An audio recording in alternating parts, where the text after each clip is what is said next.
Conclusion inevitable.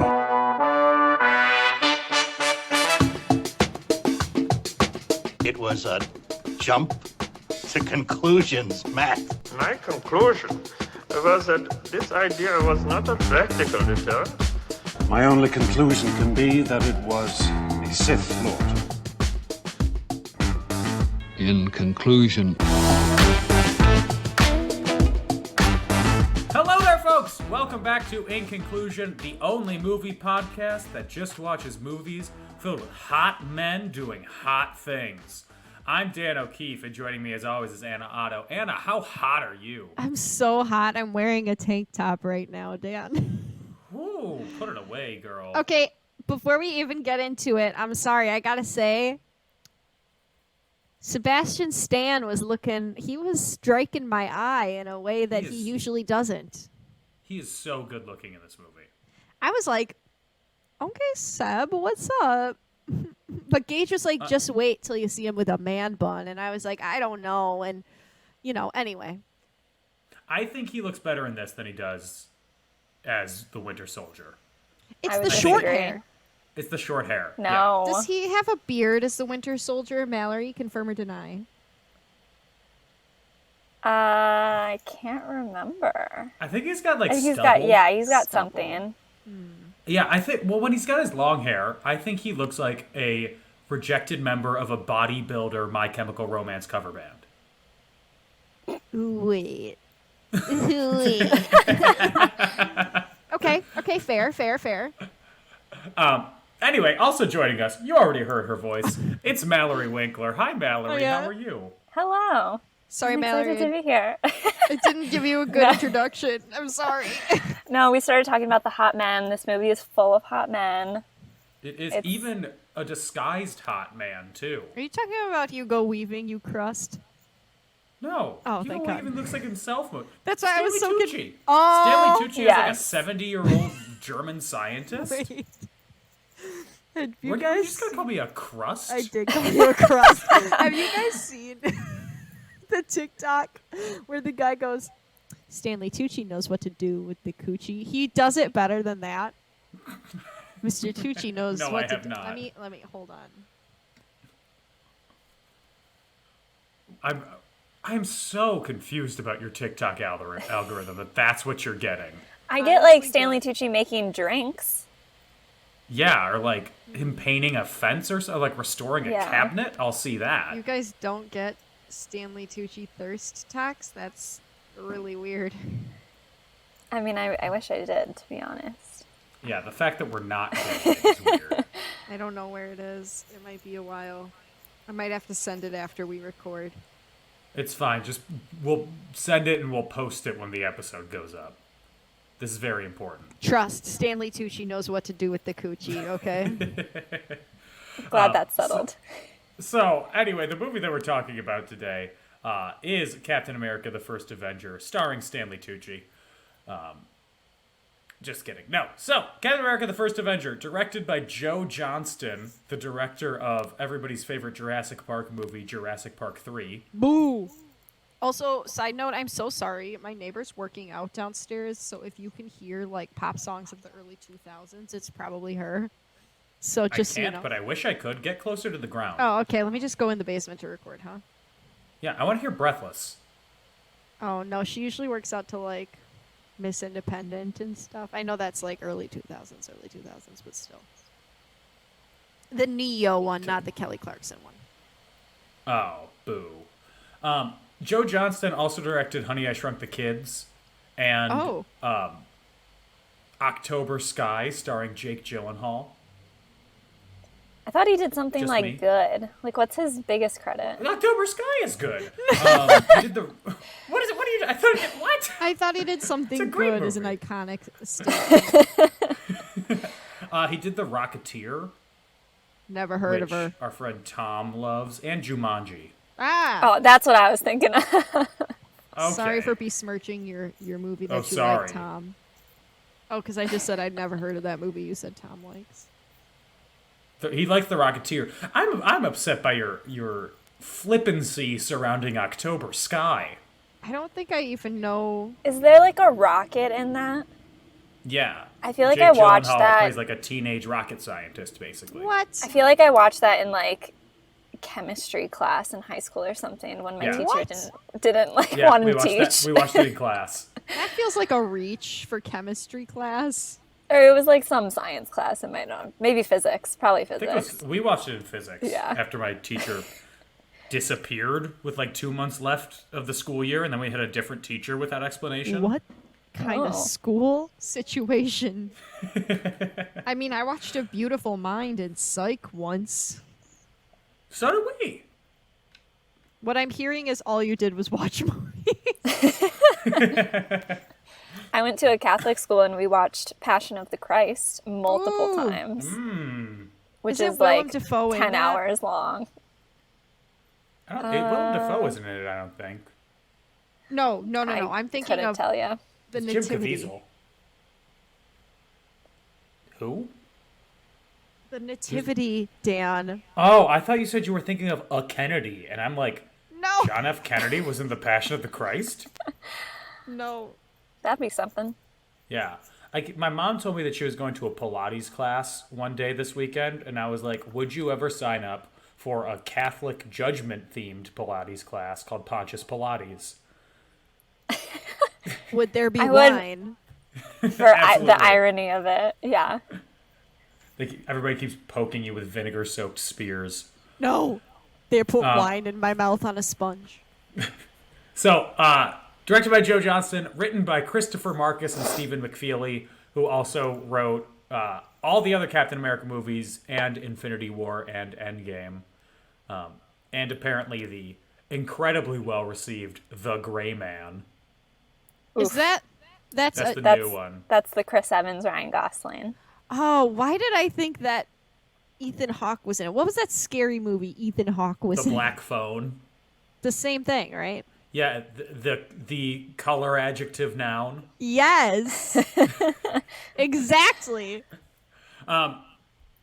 Starring Chris Evans, Tommy Lee Jones, Hugo Weaving, Haley Atwell, Sebastian Stan, Dominic Cooper, Neil McDonough, Derek Luke, and Stanley Tucci.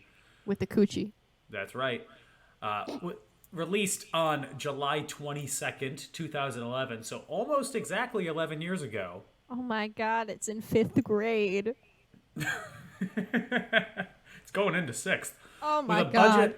With a budget of anywhere from $140 to $216.7 million. Which seems like a pretty big range for an estimate. That's kind of a... It made $370.6 million at the box office, and on Rotten Tomatoes, it has a 79% approval rating, saying, with plenty of pulpy action, a pleasantly retro vibe, and a handful of fine performances, Captain America is solidly old-fashioned blockbuster entertainment. And Roger Ebert said that he enjoyed the movie. I'm glad for him. And then, a year later, he died. Anyway. Whoa, really? Yeah. I'm not saying this caused it. What? I don't know. I don't know what I was interpreting that as, but I got scared. I was like, he was like, that's it. I don't need to see anything else. I enjoyed it. Life. Goodbye. No! They misinterpreted his quote. So, Mallory, do you remember the first time you saw this? You said 2011. Yes. I always have to think about where I was living at the time to get any memories of. Have you what traveled happened. around a lot? I moved a lot as a kid. Yeah, Okay. you had a military brat childhood without having any member of your family in the military. Right. Okay, so I don't have a distinct memory of going to see it in theaters, but I am like 99% sure I did because I was living in Paris, Texas, and what else was there to do besides go to the theater? LOL. But I did rewatch all of Marvel at the beginning of the pandemic and started in chronological order, so I think this was the second one that I saw. So What's I did- chronologically before this? Oh, Am I maybe this dumb? is the first one. I think this is the first one because I did. And then Captain Marvel. Yes. Yeah, because Captain Marvel's the Okay. 90s. Yeah. For some reason, I always think she's the first one. But then, yes. This It's was in the first one I name. watched. Captain America, the First Avenger. I guess. And then Captain Marvel, the Second Avenger. There you go. Anna, what about you? During quarantine, Gage and I attempted to do the chronological order as well. So I've seen this one. I saw this one for the first time a couple years ago. I've seen this one the most times out of all of the Avengers movies we've watched so far. I think I've seen this 3 times. Okay. Maybe 2.5. First time I saw it was in theaters. I saw it at midnight. It was a midnight screening at Old Orchard Mall. There were 9 other people in the theater, including, it was my brother and I. He was a huge Captain America fan as a kid. Like, when he was 6 or something, he went as Captain America for Halloween, and this was before he was, like, Adorable. That's adorable. it is adorable. But my mom was like, how the hell am I going to get a Captain America costume? So she went to the library and checked out books on, like, what does Captain America look like? So she could make the costume out of felt for him. Okay, that's also adorable. It is. It's very lovely. So he was excited for this, and I was, because I was like, I've seen all these in theaters. I'm going to keep the streak going, baby. Just ripping cigs as a 14-year-old. Yup. So we saw it in theaters. It was fun. I liked it. I was like, oh my gosh, I'm getting home so late as a 14-year-old. I was like, oh, I'm getting home at 2:30. Ooh. What a bad boy. But I I say remember, that to myself now. Literally. Gage and I, when we were at the housewarming, we did have quite a distance to drive. But I was looking at my watch. I was like, oh my God, it's 9:30. We gotta go. I remember specifically the end credits. Like, after the end credits, we stayed and we watched the trailer for the Avengers afterwards. And I was like, that's neat. I didn't know they were doing that. Like, I didn't know there was an Avengers movie coming after all these movies. Now look at you. Look at me. Jaded and insufferable. Back then, so full of hope. A glimmer in his eye. God's eye? Whose eye? Yours eye. What? I meant you had a glimmer in your eye. Of Oh, happiness. I thought you were saying that I was a glimmer in someone's eye. A glimmer in Kevin Feige's eye. Oh. Sorry, I was just thinking about Calm down. happy. It's hot. Take me to court. It's true. Is that what you're most disappointed about this? That Jon Favreau isn't in it at all? Yeah. He's so fine in some of those movies. That's a I'm pretty so good sorry. critique. I would agree. Thank you, Mallory. It's nice to hear someone lift me up for once. I agree. I told you. I agreed. I thought he was hot. I know, I'm just teasing. Yeah, Mallory, did you know before that his Jon Favreau's horrible experience making Iron Man 2 led him to make Chef? I did not know that exact story, but it makes complete sense because Chef is basically just like him doing what he loves with his friends. Yeah, right? Which is why it's a fantastic film and my favorite. Well, speaking of film, thoughts on this one before we get into it? You can go first, Mallory. I actually enjoyed this more than I had remembered, at least a couple years ago when I had watched it most recently. And maybe it's also because there's been a lot of like very different types of Marvel movies that have been released recently, like the latest couple ones. And this was just like a very good going back to the origins of everything taste for me. It wasn't anything too complicated. They were setting a lot of scenes for upcoming stuff, a lot of Easter eggs happening. So I really enjoyed it. And all of the hot men. Like, how can you not? Oh my gosh. So hot. So many. But Everyone's I will also say the CGI is terrible and has never gotten better. But in this one, it is particularly very bad and very hard to look at. So.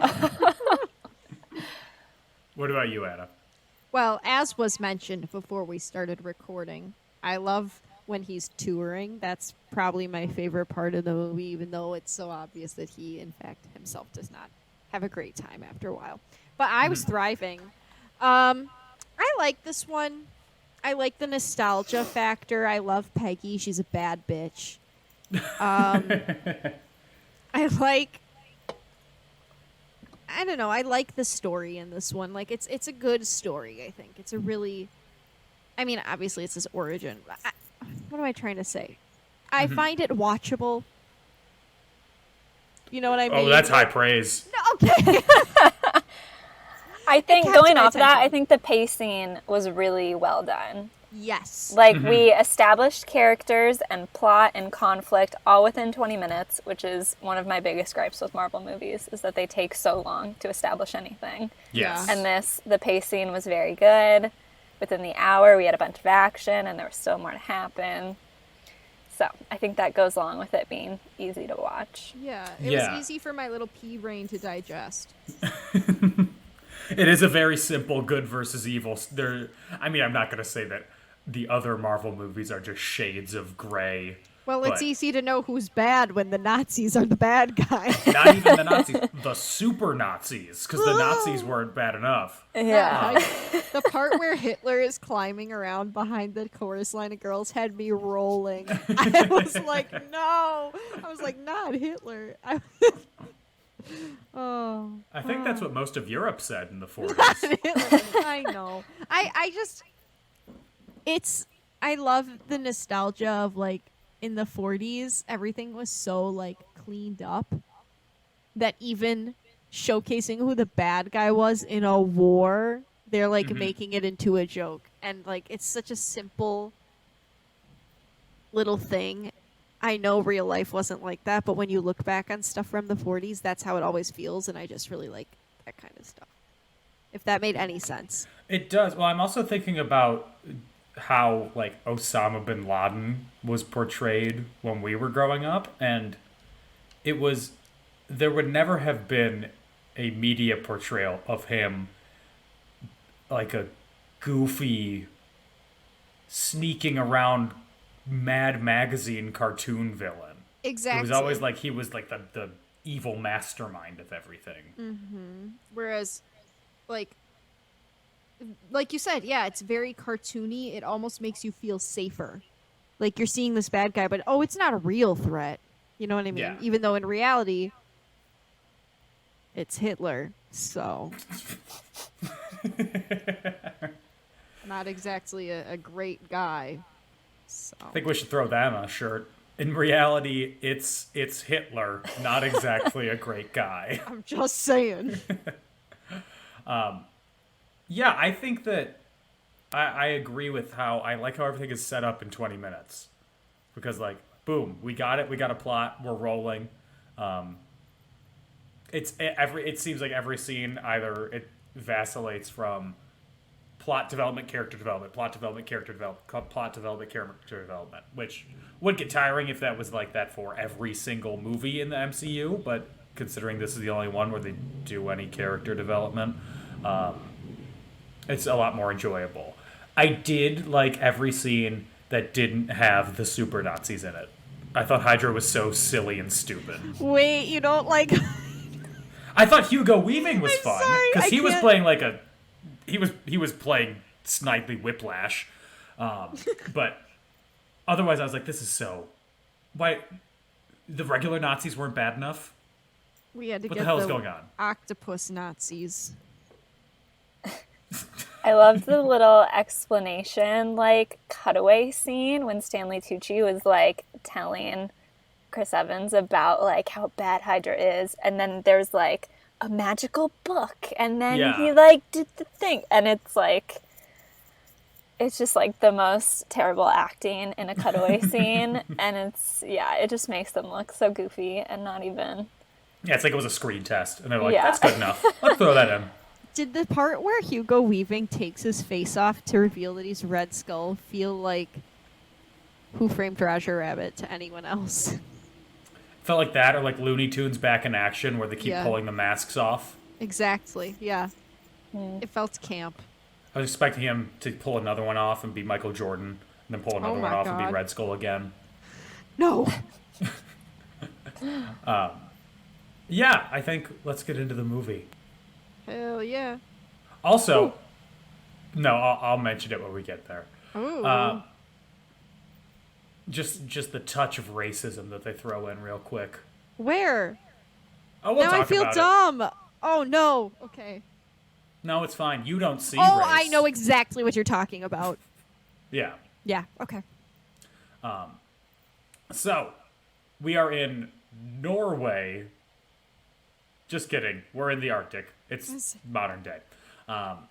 And in this crashed mystery airplane craft, they find the remains of a massive frozen ship. And inside the ship, what do they find?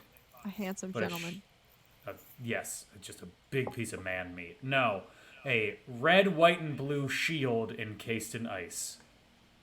I wonder what it could be. I don't know. Everyone's screaming already. Now, I'm confused already, because I'm like, I thought they already found this shield. Didn't Tony Stark use it to balance that tube in the last movie? Goo. What? I don't know. It's just a reaction. I'm trying to add suspense, Dan. Anyway, now, flashback. Norway, 1942. Everybody's favorite vacation destination. Two caretakers for an ancient Viking ruin listen as their town is overrun by Nazis. A typical experience that we all have gone through. They are flooded with Nazi agents. An old man is trying to open one of the building's crypts one by one. And then Hugo Weaving, best known as Agent Smith from The Matrix, or someone with long hair from The Lord of the Rings. I don't know what his name is. It's too long. He walks in and he's looking for a cube called the Tesseract. Gasp. And the person's like, "Oh, Herr Schmidt, I think we found it. I think we found the Tesseract. Oh, yeah." That's what all the Germans sound like. The little piggies from Shrek.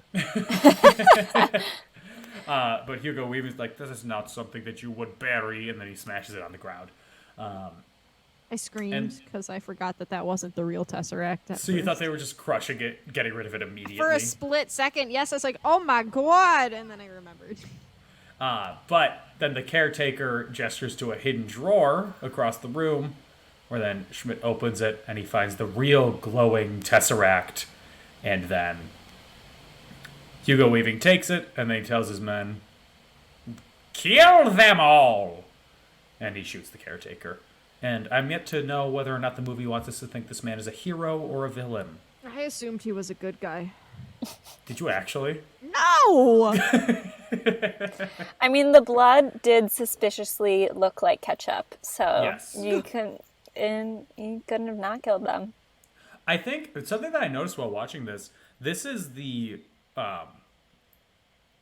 the violence in it is very like 40s swashbuckler sort of thing. Did But it somebody is the say most- camp?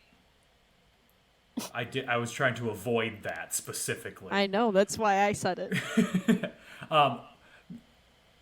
Like, at least when they're doing like the gunfight in Brooklyn, this is the most like actual gunplay that we have in the whole MCU before it's all like laser blasters and stuff. Just thought was interesting. We also see a dude's ass, which I'm like, yes, perfect. Where?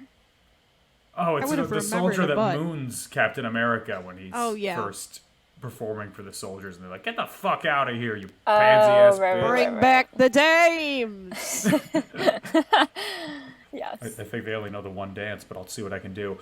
So anyway, in Brooklyn, Steve Rogers, played by a body double with Chris Evans' face superimposed on it. Ew! It's so bad. The most unrealistic part of this movie is that scrawny kid still has Chris Evans' voice unchanged. I know. That is like, how did anybody in Hollywood say, yeah, this sounds good, let's move on? Who approved Yeah. this? I just want to Like- talk. Yeah, it makes no sense why his voice would be that low and his body that small. Yeah, this CGI human Pinky in the Brain looking dude coming in like, hello, I'd like to enlist in the army. What? No. Gross. Up the just pitch shifted up a couple octaves.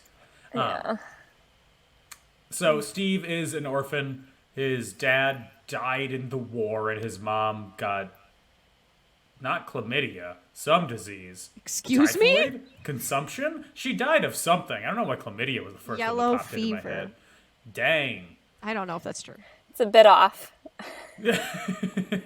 And then he has like 8 billion medical maladies. So he gets rejected from the military. And this is his 4th failed attempt to enlist. And I get that he wants to like fight on the front lines because he's suicidal. But like there are so many other ways that you could be assisting the army at this time. He could grow a victory garden. There's no grass in his Brooklyn tenement. Well, that's one of the ways you can help. Or you can do what that little kid did in the movie preview. Yeah, What collecting was cans. that? Yeah. Good job. Even little Steve. Johnny's collecting cans. Literally. Good job, little Jimmy. I think. Oh, it actually said Little Timmy, and I was like, "Oh, I love this. Classic. I'm in heaven." All movies need to have a film strip referencing a little Timmy doing something good for the well-being of the country's war effort. Even like period pieces, like a medieval movie. I want a film strip in there. So Steve goes to the movies where he sees little Timmy doing something for America, and he's like, God damn it, even this child can do it. And then someone's like, start the movie. I didn't say to pay to see this crap. And Steve, like a little pansy ass, he's like, hey, have a little respect for these He film reminds strips. me of kids I went to grade school with. Those kids are like, you're disrespecting a future U.S. Army general. Yeah, the JROTC kids. Like, you don't realize how difficult my life is. I'm like, okay, all I said was, that's my pencil. Can I have it back? But okay. You didn't address me as sir. You didn't salute. I'm higher ranking than you. I never said at ease. I'm never at ease around a JROTC member. So, the dude who's yelling, Steve tells him to shut up. And then he stands up, towers over him, and then this bully beats him in an alleyway.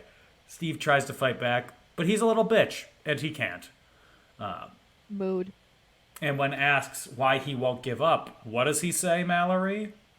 I could do this all day. Melting. Gage ran in from the other room to go, did he say it yet? And I was like, so what? And then Bucky, sexy Sebastian Stan. I tell you, my jaw was on the floor when I saw that man in uniform. He runs in and scares the bullies away. And Steve's annoyed because Steve had just gotten his 2nd win, but Bucky, he's enlisted. He's in the 107th Infantry. He's ready to go off to fight those Germans. Thank you, Bucky. You're welcome. Dan! What? What? Am I not the spitting image of Sebastian Stan? You're right, my bad. How could on. I forget all those times you put your hair in a man bun? And I your did it- bionic arm. My hair has never been long enough to put it in a man bun, but sometimes it gets long enough to put it in a whale spout coming off the top of my head. Ew. And it looks bad. Oh, God. So, Steve and Bucky go dancing, and then they head to the World's Fair in Queens. The strangest, fireworks are constantly going off in the background of this CGI World's Fair. Doesn't it That- kind of feel, not period appropriate? Doesn't it feel kind of too futuristic? Am I crazy? Am I the only one who felt that way? Well, that's what the World's Fair was. It was a demonstration of the future. But it definitely did feel like that. It felt like they stepped into a sci-fi movie. Yeah. I was reading some continuity errors about this film, and one of them is the Unisphere Yeah. that's still in Queens. That wasn't made until the next World Fair. It was a different sphere Yeah. sculpture that was there. Ooh. And I was Get like, Disney why on didn't the anybody pick up on that. This movie's unwatchable. Did anyone do a Goog before they started filming? Yeah, for real. Like, what's your props department doing? They didn't get this right. They couldn't Google it. This was filmed in 1941. You're right. How could I forget? Sorry. Come on. They just froze Chris Evans for 70 years. So, Steve tries to go to another recruiting station and tries to forge his application, but then Dr. Abraham Erskine, played by Stanley Tucci in Ugly Wig. The only way they apparently. could make Stanley Tucci look ugly, TBH. Yeah. He hears that Steve wants to go in. He's like, ooh, I like this boy. And after Steve goes onto an examination table, Dr. Erskine pops in and he's like, we're looking for people like you. We want you to help. And he's like, I don't want to be a killer. I don't want to kill. I just don't like bullies, whether or not they're German or Brooklyn or whatever. So Steve, because of his gumption and his heart, gets accepted into the military. Aw. Meanwhile, today, they'd be like, you want to be in? Hop on in, kid. You weigh 7 pounds and have no arms, no legs, and no torso. We can use you. And they would. The They silence would. was deafening. I was just thinking about the JR OTC kids again. So, in a secret military installation in the Alps, Johann Schmidt brings his glowing cube to Dr. Arnim Zola, who is Hydra's weapons specialist, and they figure out that the cube has unlimited power! Thank you, Arnold. You're welcome. Why wasn't he in this movie? Was he was too busy still being the governor of California. He was governing. How much governing do you actually do? So, in basic training, under the careful watch of Dr. Erskine and Tommy Lee Jones, whose character has a name. I don't know what it is. He's just playing Tommy Lee Jones. He's played the same character in every movie he's been in. That's fair. I forgot he was in this movie. Just me? Yeah, I mean, I didn't really know he was in it to begin with. It was one of those situations where Gage went, Anna, who is that? And I went, I think I said somebody wrong, too, for the Rivers record. Cuomo? I know what he looks like, okay? Okay, say that like it's a good thing. I mean, it's against my will. So during basic training, Steve, he meets Peggy Carter, Gorgeous.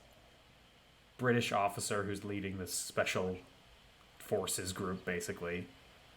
And yes, she is absolutely gorgeous. She's a bad bitch, like I said. I agree. And he falls in love. Me too. You too, Mallory? Yeah, I'm sorry. I was thinking about the red dress that she comes walking in later, and my jaw dropped because I completely forgot she wore that. She's So beautiful. I was just envisioning her in that, and I was like, wow, she's so pretty. Okay, I want to ask everyone, because Gage and I were having a discussion about this. How do you feel about the fact that Peggy's, what is it, her niece or her great niece or her granddaughter? No, her niece. It's right? her niece. Yeah. Tries to hook up with him. What are your feelings? Not on tries, Does. does. Okay, well, what are your feelings on that, friends? Well, he didn't know at the time. Let's see.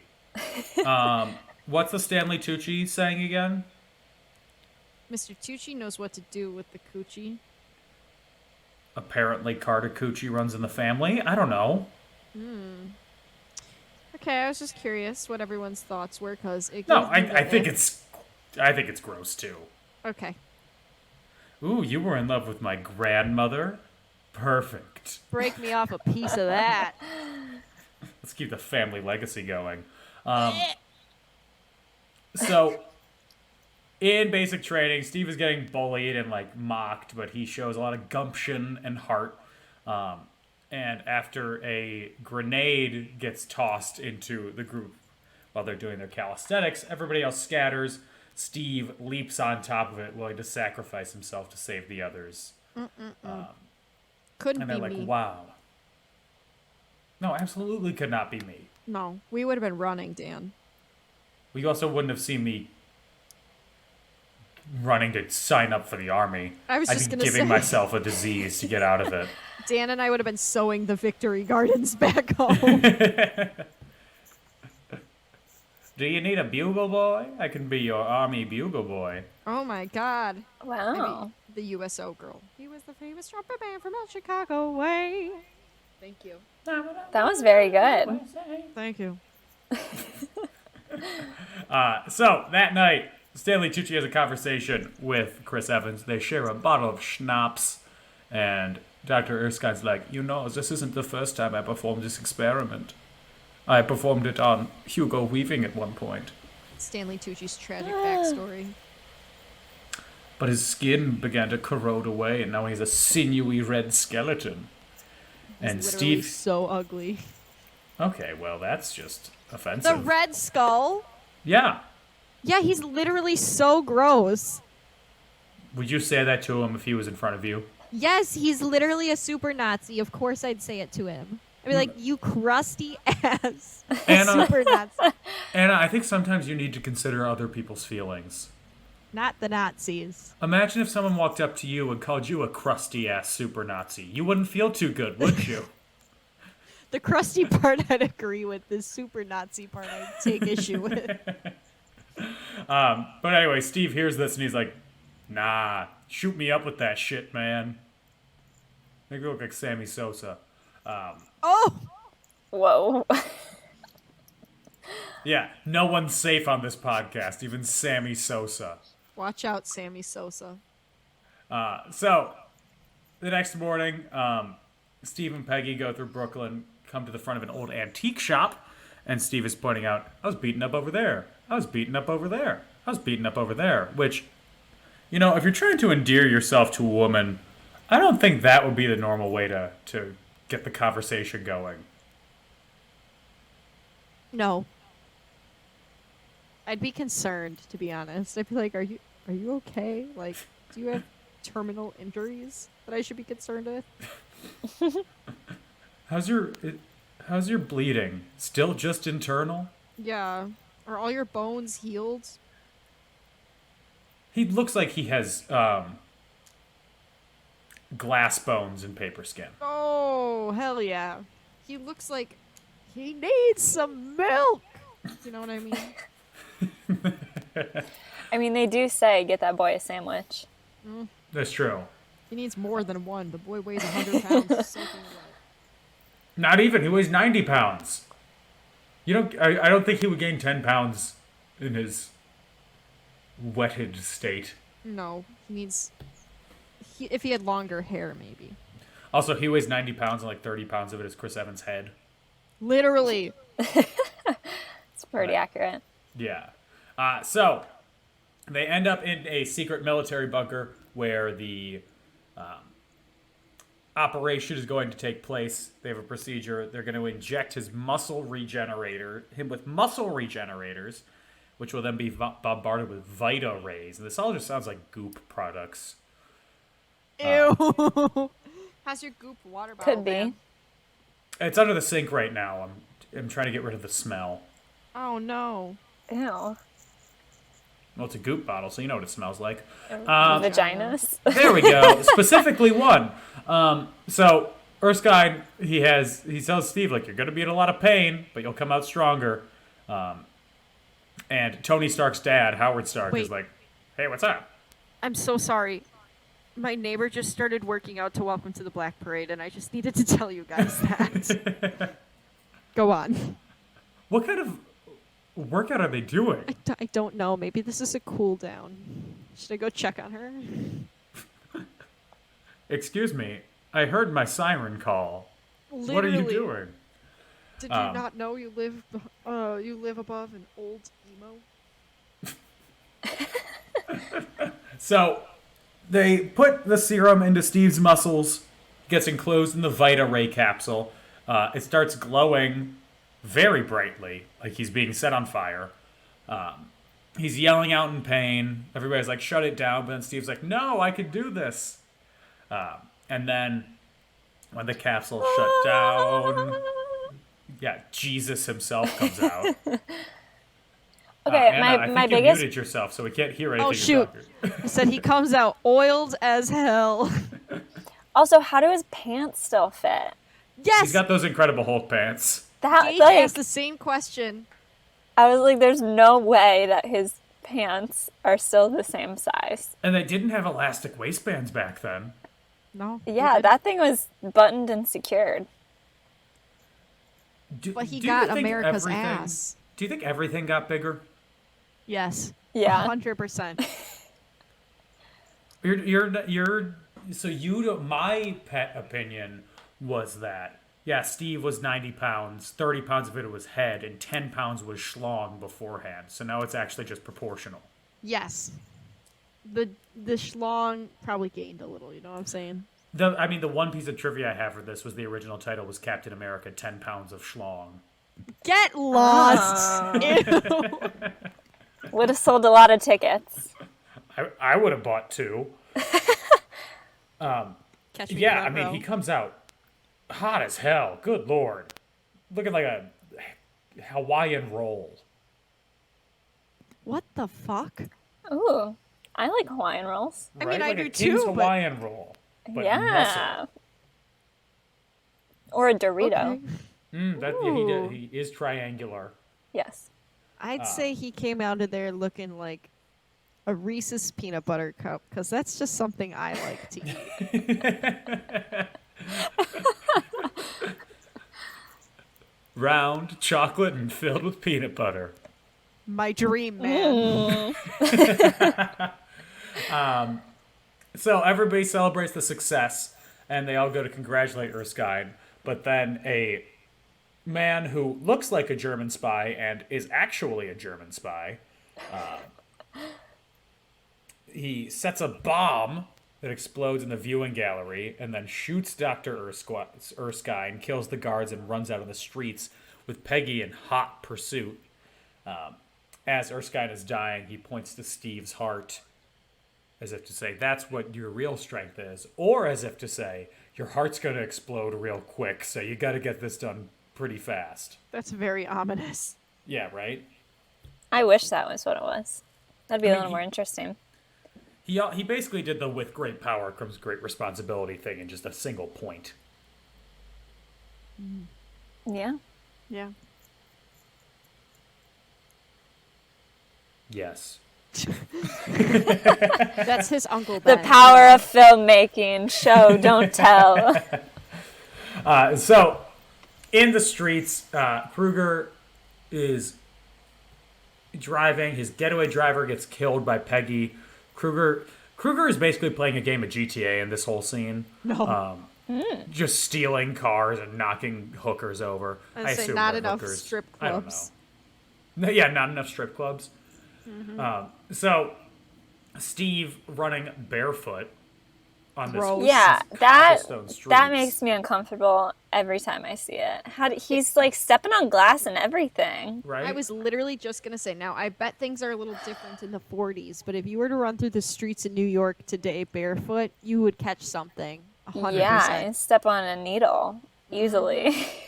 I'm trying. The only other thing that comes to my mind regarding footwear and running in movies is I don't know what's more stupid / impressive, that he does this all barefoot, or Bryce Dallas Howard's character in Jurassic World spends the whole movie running from dinosaurs in like 4-inch heels. Yeah, it's very impressive that she does that as well, considering I went to a wedding 2 weekends ago and tried to dance to one song in 2-inch heels and twisted my ankle so bad it still kind of hurts. But I think heels are a lot like if you've been in them, then you know how to run in them. Like I feel like Yeah. that's still a lot easier than like stepping on glass and still maintaining a True. good speed. But if you talk to one of those, granola guys who's like, nah, you should never wear shoes, just get in touch with nature, they're gonna be like, it's so easy to run because they have like an 8-foot callus on the bottom of their Exactly. foot. Ugh, gross. Maybe Granola, that's what made him guys. taller. We don't really see his feet. What if it's just kind of like a completely platform? We callus literally that he do, can't feel anything? Ew. Ew, Dan. Get the pet eggs out. Oh, my God. Yeah, goes to get a pedicure, and they're just like using a grinder to shave off the bottom of his foot. Ew. I think I've driven that point home enough. So Kruger shoots at Steve, who holds the star-imprinted door of a wrecked cab in front of him as a shield. Foreshadowing? Maybe. Anna, what's she listening to now? Fall Out Boy. Your eyes just like locked on. Sorry, I heard the thumping of the drums, and I knew. You know that she was more than you bargained for? Oh, yeah, I sensed Pete's presence in the building. Ew. I wish he was actually here. So Steve Kruger dives into a submarine, which is just a typical thing that happens in Brooklyn to this day. And Steve punches a hole through the cockpit, yanks Kruger Dan, to the why did you say it like that? I stuttered while talking, and I tried to power through. I don't believe you. That wasn't on purpose. Through the cockpit. Captain America and the 10-inch schlong. Punches into the cockpit. And Kruger tells him that he's just one of many. You can cut off my head, but 2 more will take my place. He then kills himself with a cyanide capsule. Says, "Hail Hydra." Doesn't do the dumb arm thing. It's like a which I'm double slightly disappointed double. It's salute, a isn't double. Dumb. It's not 1 arm, it's 2. Yeah. Y'all I'm couldn't be a upset little that it more wasn't creative? 2 arms and 1 leg. God. I think that would have been fun. So, back in Norway, or wherever the Hydra headquarters is, they're visited by a trio of Hitler's top commanders. They're there to inspect Schmidt's operation. They're like, "The Nazis don't even take you seriously. You have this weird magic and occult deception. And you're not even getting shit done. Haha, unlike the rest of the Nazis, where we're in Egypt not searching for the magic or the occult. We're searching for something real. The Ark of the Covenant. And there's this weird man with a name of a U.S. state who keeps coming by trying to stop us. And then he takes us to this one island, and we're all like, oh yes, we're going to open this wonderful grail. And then he's tied to a post, and he's like, don't open your eyes. And then the rest of them all died, but I guess he turned out fine." That's a direct quote from the movie. Did you guys not watch that cut? No, I got that word for word. Word Okay, for thank word. you. I missed that part. It might have been the extended cut on Disney Minus. Disney minus. So they also call him the Red Skull, and then one of the officers is like, "Why do you have a bunch of targets over Berlin?" And then Schmidt's like, "Ha ha ha! Hydra's its own thing now. We're no longer part of the Nazi Party." Is that really what he said? Hydra's its own thing now. Me when Word for I'm word. emancipating myself from any group projects. And now Hydra is enemies with the world. Which Yeah, is very wow. similar to a kid just having a no girls allowed treehouse. But this time with super Nazis. When I was little, I And had the a tree house. Tesseract. Oh, true. True? When I was What little, were I you had saying, Wait, I Anna? want to hear the end of your... Yeah. It's so stupid, but okay. There's pictures of me and my cousin when we were little, and we took a giant refrigerator box and turned it into a fort and cut windows for our faces, and on the outside it said, "No boys except Grandpa." Aww. That's really cute. Right? Anyway, that's the story. So, the next day, they're going through the remains of Dr. Erskine's lab, and they're like, the only person who could produce the serum was Dr. Erskine himself. And I'm like, does he not have notes? Could he not have written this down, like a recipe book? I was gonna say, it's like when you go to a restaurant and the only people who know are like the grandma, and that's it. And she's like, you just measure with your heart. He was back there measuring with his heart. Mm-hmm. It's also a very easy cop-out to be like, that's why they can't make more super soldiers. He was measuring with his heart. He was measuring with his heart. So Steve is like, yeah, I can't wait to go to the European theater and punch these Nazis. And they're like, no, you're gonna be a propaganda piece. You're gonna be a star, son. So, enlisted in the USO, Steve travels around the Midwest, including Milwaukee and Chicago, which pops up with text on screen like it's a tour coming around for us to go buy tickets to. You absolutely would have gotten tickets. I would have got tickets, yes. How did you know? In a heartbeat. I do love that basically the whole MCU started with Steve Rogers being a PR stunt. I do too. I think that's very fun. King behavior. So he's got a triangle-shaped shield. He's Captain America. Got a theme song written for him. He's got dancing girls. Punches out Hitler. Overnight success. He's got comic books, black and white movies. Everybody, in America, not fighting the war, loves him. So iconic. But Steve is disillusioned with this. He's like, I want to fight, Dad. But, He doesn't have a dad anymore. Yeah, his dad's dead. So, taken overseas to Italy, he's there to continue to entertain the troops.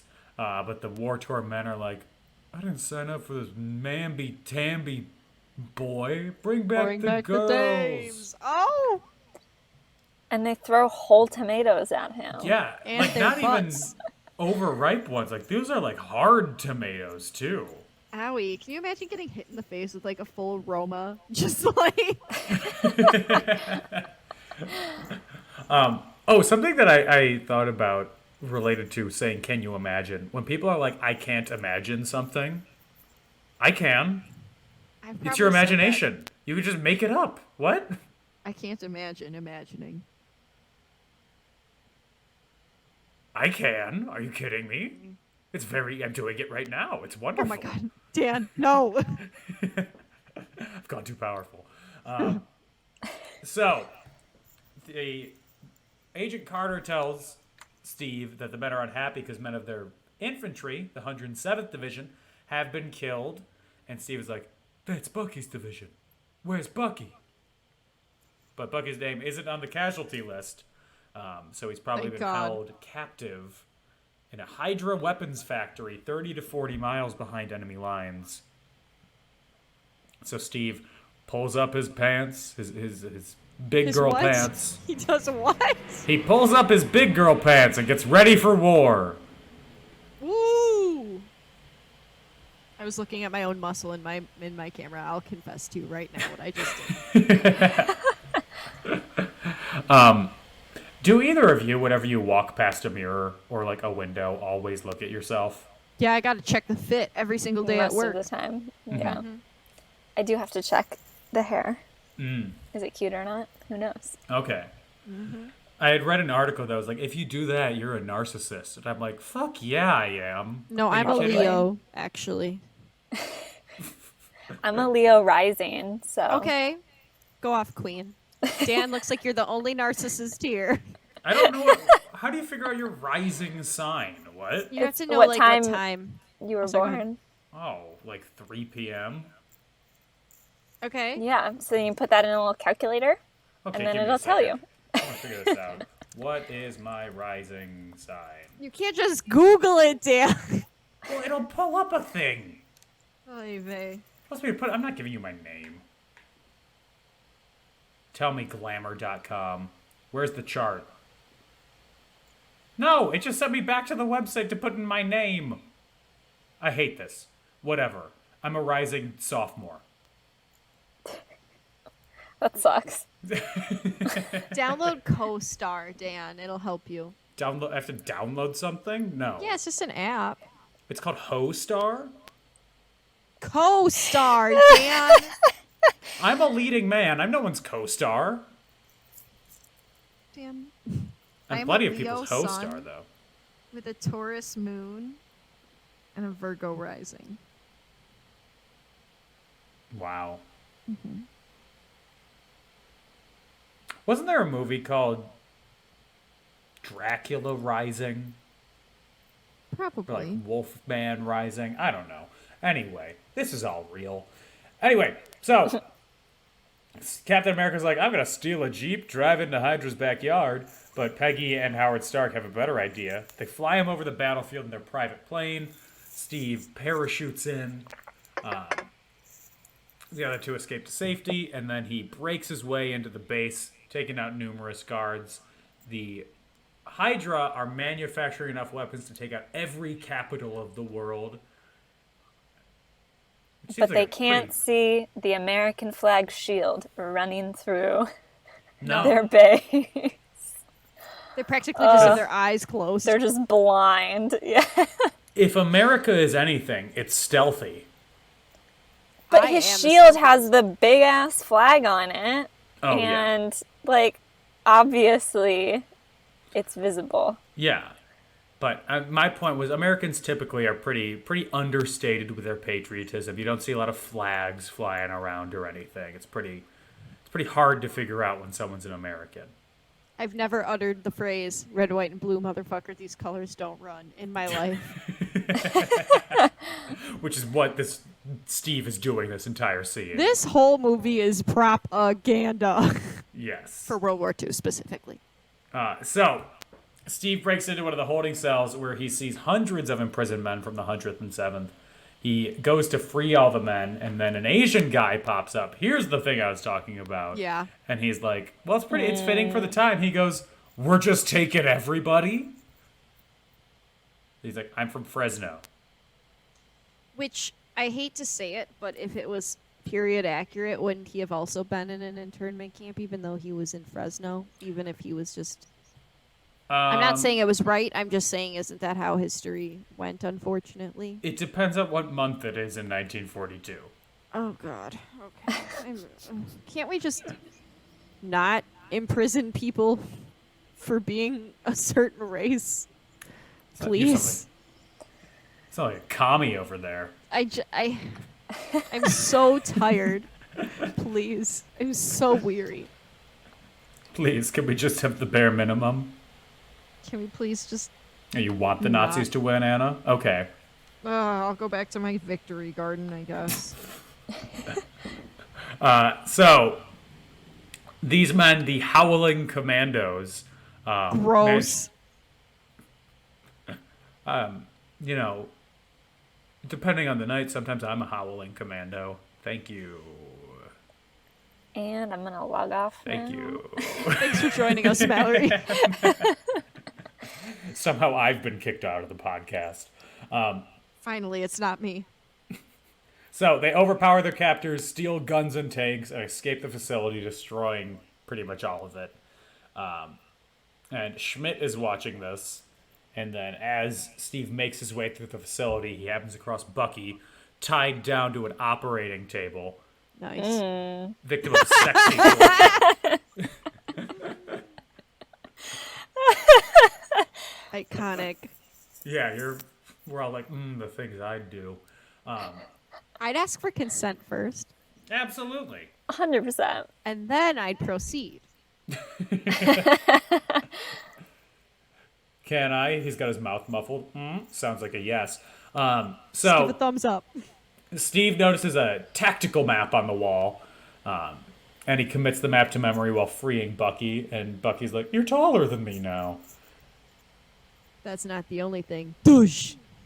Ted slaps him with the schlong. Amen. So they head up the catwalks, and they're standing face-to-face with Schmidt on a retractable bridge. Speaking of retractable bridge, Captain America and the 10-inch schlong.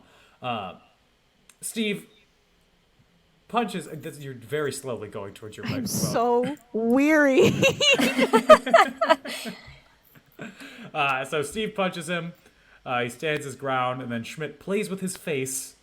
He peels it away. It's a mask, and he's the Red Skull. And he's like, I'm the Red Skull. Literally body horror. And then Red Skull is like, to meet me at another Hydra base, take the car. Red Skull escapes in his strange designed private plane, and Zola sneaks in Schmidt's roadster.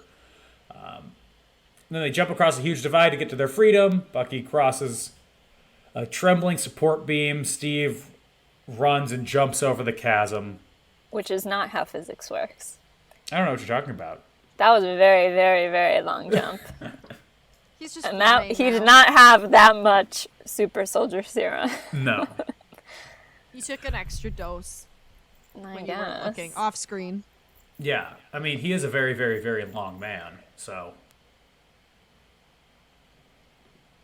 Do you mean tall? No, I mean what I said. Okay. So, back at base camp, Tommy Lee Jones is like, well, let's write up a letter. He's probably dead.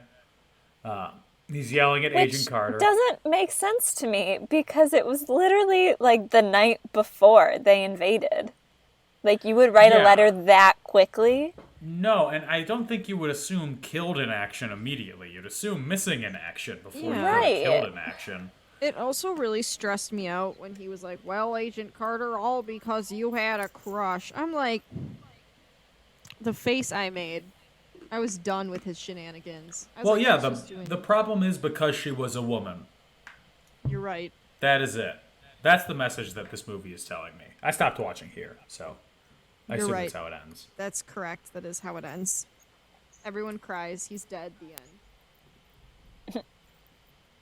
It'd be a surprising ending. But just then, Steve arrives with 400 survivors carrying samples of Red Skull's technology. And not only does he arrive with all these men safe and sound, he reports directly to Tommy, not Philip Seymour Hoffman, Tommy I was Lee just gonna Jones. say.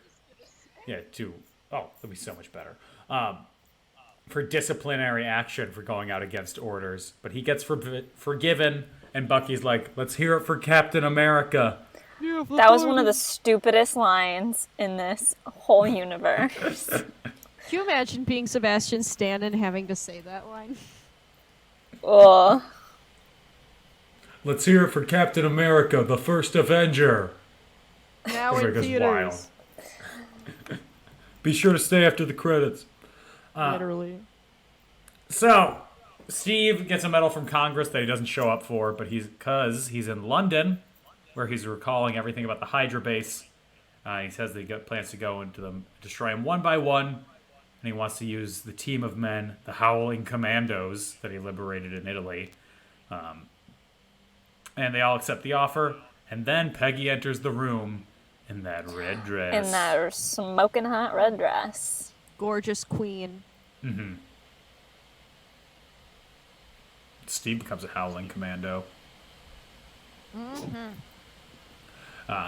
She ignores the men, flirts with Steve. She says she'd love to have a dance with him someday. Foreshadowing, maybe? I don't know. Crying in the club, maybe? I don't know. Yeah. So, next day, Steve is summoned to a bunker in Brooklyn to see Tommy Lee Jones and Howard Stark. But the female officer there, Natalie Dormer, who's in this movie for 5 minutes for some reason. Randomly.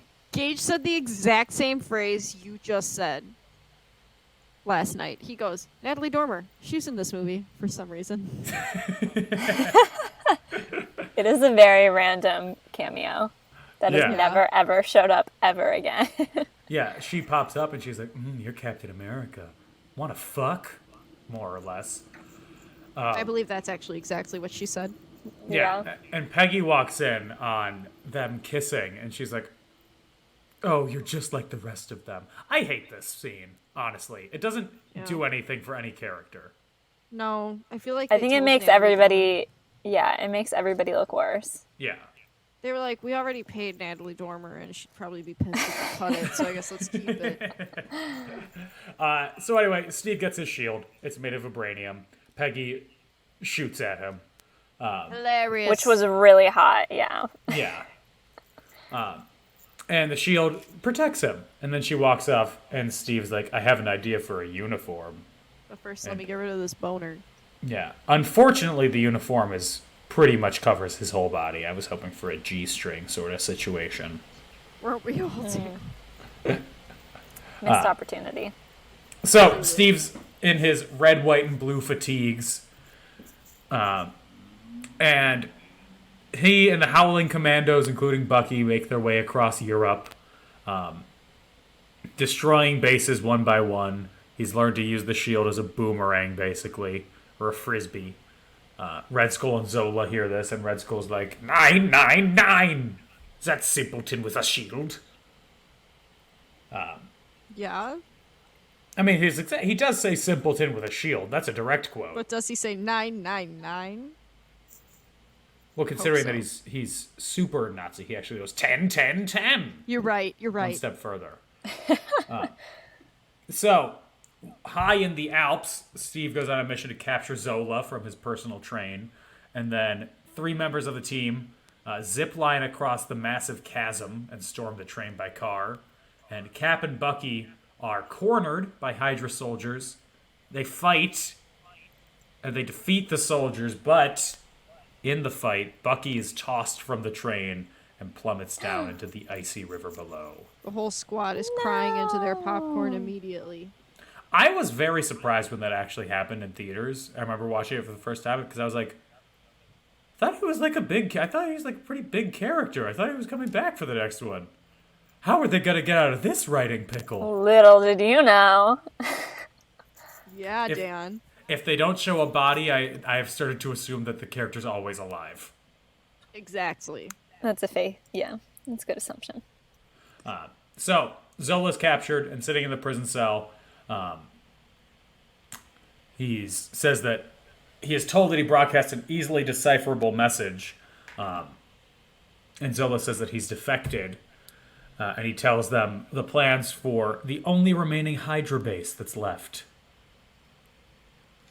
And then we see Steve sad in a war-ravaged bar. And then Peggy shows up and tries to comfort him. And then Steve realizes that Dr. Erskine's serum rapidly regrows his dead cells, which makes it impossible for him to get drunk. Mallory's worst nightmare. For real. That would be terrible. I would have no escape from my thoughts. Oh, gosh. Poor Steve. Oh. They don't even have therapists back then. Poor guy was probably struggling. Right? Oof. Duh. Even if oh, they I- did, he's a man. What do you mean, True. therapy? Therapy. Have you tried not being sad? So they then talk about having a dance once again. It seems like they're really going to have this dance at the end of this movie. So the team prepares a battle plan to take down Red Skull at his headquarters, and Steve's in a new uniform. He mounts a Harley. Nice. Ooh. He doesn't have a key. He just has a slot that he needs to sit in correctly. Yup. And he dodges the Hydra soldiers and finds himself in the base surrounded by the army. He then gets taken into custody and led into Red Skull's private lab. And Red Skull's like, what makes you so special? Steve's like, nothing. I'm just a kid from Brooklyn. And then his team zipline into Red Skull's office. And hearing the line, I'm just a kid from Brooklyn, I just see the LeBron James, just a kid from Akron advertisement pop up in my head. And I'm like, we're in Space Jam, baby. Everybody get up. I need to edit this final fight scene to have Space Jam playing over it instead of Ooh. I the love that, cinematic actually. music. That'd be fun. Right? So a firefight ensues. Hundreds of soldiers are fighting off, killing Hydra soldiers. Red Skull's going to flee in his private hangar, and he's got a giant plane powered by the Tesseract. He's preparing to take off. Steve tries to catch up on foot, but he can't. So then Agent Carter and Tommy Lee Jones arrive, and the three take off after the plane. And just as Steve is about to leap onto the plane, Peggy stops and kisses him. And I'm like, this is not the time, ma'am. I hated that. It was so unnecessary. You already Right? showed they have a romantic connection. You don't have to do it with a kiss. Sorry, I feel very passionate about that. Anna. She loved it.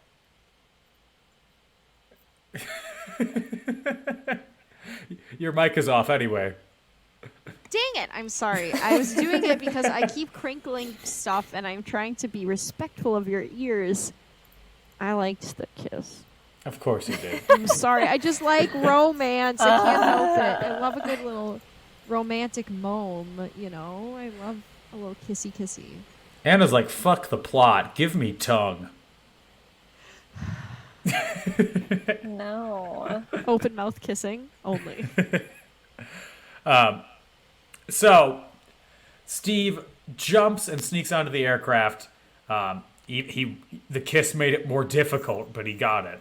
I mean, duh. Yeah, and he finds a bunch of kamikaze planes, each labeled with a different major American city. And I'm like, we've got our enemies mixed up at this point, because as far as I'm aware, the Nazis never did kamikaze attacks. That was strictly a Japanese thing in World War II. And as an aspiring dad, I had to get upset about the incorrect military history going on right there. Clearly, nobody opened a book. I'm telling you. Wow, all these continuity errors. Ugh. I thought this was a documentary. I assumed this was a Ken Burns film. So Steve, the New York plane drops free. Steve takes off after it, jumps onto it, flying through the air. Tom Cruise is watching this and is like, casual, I'd actually do this. Just hit my head on my microphone. I'm so sorry. So Steve commandeers the craft, crashes it back into the flying plane after he throws the pilot out, and throws the pilot through the propeller. Oh, God. Pretty gruesome death. I mean, it is reminiscent of the Indiana Jones scene, where the big German bear gets destroyed by the propeller too. Yeah, but They still, aren't it's little... Nazis, though. Super Nazis. Exactly. You're right. Shouldn't You're give right. them much My sympathy. mistake. Meanwhile, I'm like, ooh, that would hurt. That's my main concern. Ouchie. Ooh. So in the cockpit, Captain America and Red Skull have a fist fight. Red Skull fires his energy cube pistol, who deflects it with the shield, and it gets deflected into the cockpit console, which then knocks the cube out of its control booth, and it's damaged. And then when Red Skull picks up the cube, a portal opens above him to space, and he starts glowing brightly and disintegrating. Me too, TBH. And then his remains are shot up into space. And he disappears, and then the cube, glowing brightly, drops through the plane and burns through before going into the ocean below. And then Captain America has a pretty subdued reaction to this. Yeah, I was a bit sad that he wasn't like, what? Where'd that go? What was that? I'm just surprised he didn't have anything to say about witnessing a man functionally get raptured directly in front of him. That too. You know, he's had a lot going on. Maybe he's just like, He just kissed Peggy. That's true. That probably messed up his whole brain. Yeah. Yeah.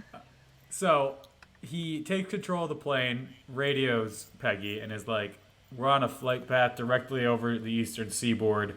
We don't have time to do anything. I just got to take this plane down. And in their conversation, they plan a date for next Friday where they'll have the dance. They'll ask the band to play something slow. And then he crashes into a glacier. And Peggy just hears static. I just still don't understand why he didn't take the chance in modern day. I know she probably was married and, like, had grandkids. And 90. Yeah, but why didn't he go find her anyway and be like, I'm sorry that we could never go on our date? You know, He did. He did in the next movie. Yeah. Oh, I didn't see this one or that one yet, so here, that's all I know. I'm glad to hear it was resolved.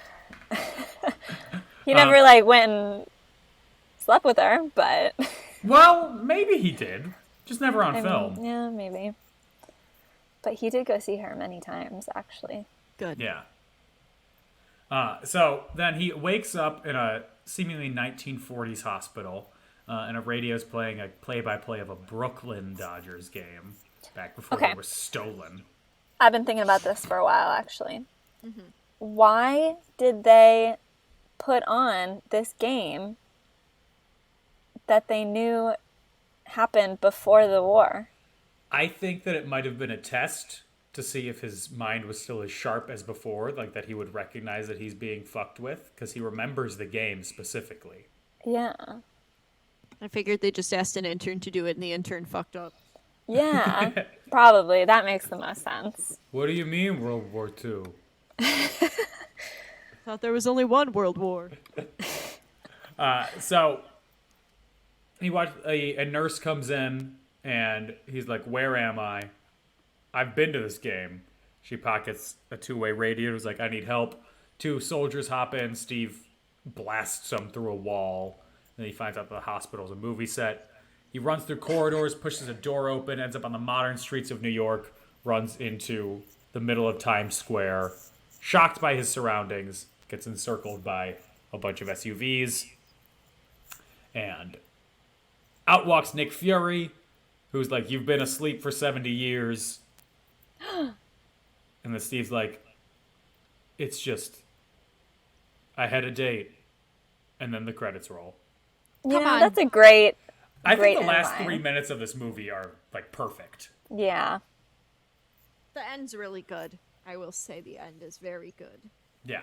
And then the credits roll, and Steve is punching a punching bag, and it flies across the room because he's angry. And Steve's like, "You come with another mission?" And then Nick Fury's like, "Yep." And then we get a trailer for the Avengers, and it's a really bad trailer. It was a bad trailer, but that's okay. We all start somewhere. And that is Captain America, the First Avenger. Woo! Yay. The end of the origin stories. Mallory, now that we went through it, what are your thoughts? I feel like I still have my same thoughts from the beginning. CGI was bad. Men were hot and Peggy hot. Mm-hmm. And it was a pretty good overall movie. Yeah. Solid. Very solid, yeah. I would agree with the Rotten Tomato score. And whatever, you said like some blurb at the beginning too that I agreed with. Yeah, it basically just said that it was like a perfectly reasonable action movie. It hits all the notes it's supposed to hit. Oh, it said a handful of good actors or Yes. good performances. Yes, Yeah. I would agree with that statement. Anna, what about you? I just want to say this because I forgot to say before. I think Howard Stark's really funny because he's just such a caricature of himself. But I really think this is my favorite of all the ones we've watched. Wow, okay. Because this one Explain. consistently keeps my attention, no matter the fact that I've seen this one the most out of all of them. Doesn't matter. I like the story. I think it's a really cool story. I like it's just well told. I care about the characters more than I think I cared about some of the other characters in the past. Steve seems like he's just a genuinely sweet, strong guy who really wants to do something good, whereas I feel like some of the other characters that we've seen in movies so far are just idiots who got thrown into a situation. Yeah, I think that I mean in the Edward Norton Incredible Hulk, he's not, but Captain America's the only non-narcissist of the Avengers. Yeah, he seems like he's the only one. I mean, no, Spider-Man's non-narcissist. In this first Avengers movie. Just making sure we're on the same page. I think he's not a narcissist. He's just a bitch. You take that back. You know this is a pro Spider-Man household. No, I think he's just the most likable out of everybody. I like Bucky. There's not really a character in this movie that I hate. I think even the villains, I'm yeah, they're so bad that I actually like these villains. Whereas you like the super Nazis? No, Dan, you know what I mean. They're good. They're good villains. They're fun to root against. Yeah. Whereas some of the other villains I've seen in these movies, I'm kind of blasé about. Yeah, I feel that. like all around this is a very well-rounded film. I feel like Captain America as a character too has stayed the most consistent because this is such a strong layout of a character. Yeah. Like, there were so many things. Yeah, there were so many things, so many lines, so many, like, morals in this film that he has stuck through all of the films. Like, I couldn't say the same about Iron Man or about Thor. Like, I think Captain America is just the most, like, very consistent character of who he is as a basic person. Okay. Yeah, he's the only one who, I mean, had morals going into it. Yeah. Exactly, because he was the only one who, like, not chose, but, like, actively wanted to be there, as opposed to everybody else who was sort of thrown into it by accident. Yeah. Yeah, I think it's fun. I think it's, like, a fun throwback, like, to, like, a film serial sort of movie, like, aping that kind of style. I think that Red Skull could have been utilized better. If they had gone more into him as, like, the dark reflection of Captain America, because he's the failed first experiment, basically. Yeah, I agree with you there. Like, I feel like there could have been more room to experiment with that, but I don't know how. To do that, they'd have to like completely redo do another movie. His character, exactly. Like, you would have to add half an hour to the movie, probably. Because he's such a minor focus of it. He's the villain, but he's not really in the movie all that much. Yeah. Because the real story is about Captain America's learning to become himself more than defeating evil nega Captain America. They should have called him Captain Nazi. That's my big issue. Okay, let's get Captain Reich. Kevin Feige on the phone. I have some trivia for y'all. Let's do it to it. So, when Chris Evans pops out of the pod when he turns into Captain America, Haley Atwell touching his chest was improvised because she was actually I would have done the surprised same. at how good he looked. So the small, skinny Steve scenes were shot 4 times. They would do one scene with Chris Evans and the actors and actresses, one scene with just Chris Evans in front of a green screen, one scene with everybody but Chris Evans, and then one scene with the body double that they would put his shrunken head on, basically. Was the body double a child? No, actually, the body double was a guy who I saw him on TikTok at one point. He was just a really scrawny, like, 17-year-old kid. Oh, God bless him. Right? But he had a head that fit his body. Right. I would hope he did. Proportional. Yeah. So, a lot of the times that when they were filming the scenes with Steve, with actually Chris Evans in the scenes, he would be kneeling down. Oh, because he's like to get the correct eye line. Shorter. Yeah. So Chris Evans declined the role 3 times before accepting the part. Why? Because he was worried about what the sudden increase in fame would do to his private life. Are you freaking kidding me? I did know about that. There was supposed to be a cameo for Wolverine and Magneto. Oh. But they couldn't figure out the rights issues because it was Fox had X-Men and then this was Paramount. Stanley Tucci. Everything was a jumble. Right? Stanley Tucci took the role of Dr. Erskine because he wanted to do a German accent. That's good for entirely him. The reason, right? He's chaotic. I mean, if I was him, I'd do that. We know. You're also chaotic. Thank you. Me and Stanley Tucci frequently get confused for each other. Oh, yeah? But the real question, Dan. Uh-oh. Yeah, Hugo Weaving, meanwhile, took the role just for the money. Dan doesn't want to answer the question. Why? What was the question? Do you know what to do with the coochie, Dan?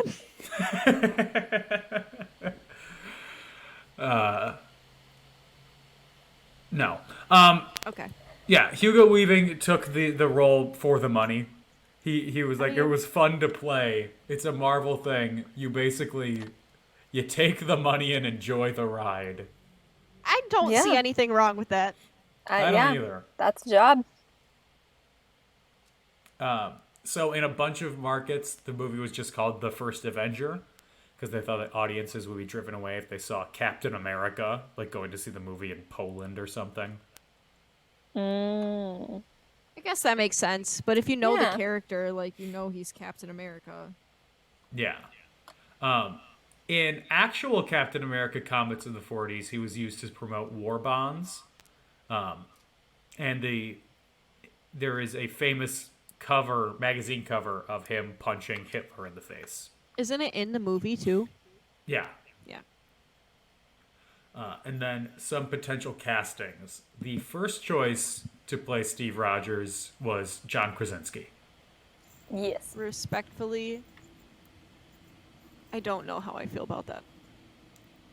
He's too, like, not beefy enough. Well, that's part of the reason why he said no. He saw Chris Hemsworth walk past, and he was like, nope. Compared to that guy? Yeah. Oh. I think he's too lanky. Yeah. Yeah, he's a really tall dude, isn't he? Yeah. Well, so is Chris Evans. Chris Evans is like 6'3". Really? But he's not as, like, jacked. Like, Chris Evans is 6 feet tall. Chris Hemsworth is tall, though. Yeah, he's like 6'3". Yeah. John Krasinski is 6'3". Have you ever seen the images of, like, them filming Infinity War, Endgame, or probably Avengers, too, of Robert Downey Jr. standing on, like, boxes? Boxes Like or wearing, apple like, boxes? platform Yeah. shoes or something? Because Yeah. he's God bless so him. short compared to that. A short king. Emily Blunt was offered the role of Peggy Carter. If she and John Krasinski had been... Right. that would've been cute. Keira Knightley was also considered, as was Rosamund Pike. And the senator in the movie was originally supposed to be played by Jeff Goldblum. That Well, would've he been fun. got in eventually. Yeah. And that's really all the trivia that I have for you. This was the last MCU movie distributed by Paramount. Disney had already purchased Marvel at the time, but the contract to distribute stuff had run up with this. So that's a fun fact for you. Mallory, who's your favorite actor, actress, performer? I was going to say Chris Evans, but it seems like that has changed at this point. Of all time? Of all time or right now or whatever. Well, it does very highly skew with how attracted I am to that. That's very fair, and we will not judge. Which is why Chris Evans was top of the list. But Yeah. actually, more recently, has been Dev Patel. Dev Patel. him. Excellent Ooh. choice. Yeah. Watch The Green Knight. It's a fantastic film. Got 0 nominations last year. People barely saw it. A24. It's great. He's very, very sexy in it. Would Captain America be better, worse, or the same with Dev Patel as Captain America? Probably worse. Okay. Because he's British. LOL, can you imagine? I'm Captain America.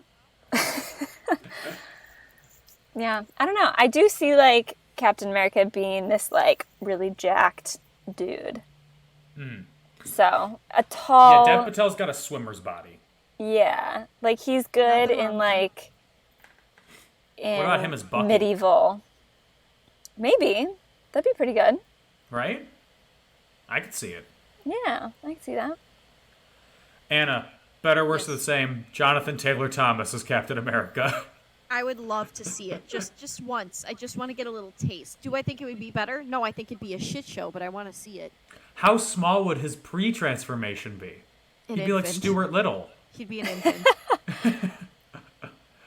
I think this would be better with a 40-something Jimmy Stewart as Captain America. That'd be very fitting for the time. If they made this in the 40s, it absolutely would have been Jimmy Stewart as Captain America. I can see that. I would say that pre-serum Dev Patel would just be Dev Patel in Skins. Yeah. or even, what's the other one? The lottery one? Slumdog Millionaire. Yeah, or even him in Slumdog Millionaire. And then he just becomes his now self. Yeah, we did like a Boyhood scenario where we had to film over 14 years. Oh God, this stresses me out. And then on a scale of 1 to 5 accidental chest touches, what do you give it, Mallory? 5. 5 out of 5? Oh, we're doing it out of 5? I thought you said out of 10. No, out of 5. Oh. 10's too many numbers. I mean, my Letterboxd review is 2.5, so I'd probably say 2.5. But we'll round up to 3. I want to get the other full touch. Okay. Yeah, I'd say, so 3 is like 2 hands. 5 would be like a full, like, honk honk. Oh, not the honk honk. Anyway, Anna, do you give it a honk honk? I give it a 3. So this is your favorite of the ones that we've watched so far. Dan, You're giving it a 3. My votes are skewed. I'll give it a 4 because you pressured me. That's like 2 chest touches and a foot. Okay. Oh, a foot. Like I wrap it around his ankle and do a little stroke. Ew. I don't know. I did really like it. I really liked this one more than I thought. Like, thinking about it, just vibing, and it pops in my head, I'm like, eh. But when I actually sat down and watched it again, I was like, yeah, no, this one's fun. You know what I mean? Yeah. Yeah. Yeah, I give it a same. I give it a 3. I thought it was fun. Fun, perfectly harmless. Throw it on. I'm not going to be upset that it's on, but I'm never going to be like, I really want to watch Captain America. Yeah, that's never going to be me, but I had a good time. Yes. So that is it for this week's episode of In Conclusion. If you want to find us on Facebook and Twitter, we are at and In Conclusion. On Instagram at In Conclusion Podcast. If you want to give us money, you can do that at patreon.com/inconclusion. If you want to find me, I'm on Twitter at Dan O'Keefe86 because that's the year I was born, 1986. Sir. And if you want to find me on TikTok, I am at not Dan O'Keefe. Mallory. Hello. Here's your time to promote anything you want. I have nothing to promote. So my name is Mallory. I am Dan's friend. It was great being here. Actually, if you want to listen to my company podcast, yeah, there you go. Becoming a Creator, same place as you listen to this podcast. That'd be cool. As long as you listen to it on Spotify or Apple Podcasts, that's the only way you get this. I'm sure you can find Mallory's podcast on many other platforms. Right. Probably YouTube is the best place because we do video stuff, so that'd be cool. But you can also listen on Spotify and Apple. Very cool. Wonderful. Anna, where can they find you? You can find me on Instagram at AutomusPrime818, or you can find me on Twitter at AutobotsRollOut, capital O for Auto, capital B for Bots, capital R for Roll, and the O in Roll, and the O in Out are zeros. Wow. Wonderful. Mallory, thank you for being with us this week. It was wonderful having you. Thanks for having me. Mallory, I'd like to thank you for being the only other person who likes my tweets on Twitter. It's usually you and Dan. Really? Yeah, you've hit my tweets with a couple of likes. I'm like, Yeah. I haven't met her yet, but she's a queen. I love Twitter. Twitter's a great place. I do my best. Absolutely. Except that it's a horrible place. But I love it. That's I why spend way it's too a much great time on it. Yeah. So we will be back next week wrapping up Phase 1 of the MCU, talking about the Avengers. Woo. Woo. That one's a hoot. It is a hoot. So get excited for that. Never seen that one. You've never seen it? What? No. Well, if this is a 4-star for you, then Yeah, buckle you're up. The only one I've seen is, not Endgame, the one Infinity before that. War. Yeah, that's the one. It's also a good one. Well, come along on this journey to have Anna watch the first Avengers movie next week, everyone. You'll get her thoughts. So we'll be back next week with that. In the meantime, everybody stay safe, have fun, get vaccinated. Bye-bye. Bye. Bye. I tried to call my boyfriend of the time, and Dan was with him, and he answered the phone, and I was in tears, and Dan was like, "Oh no, this isn't for me."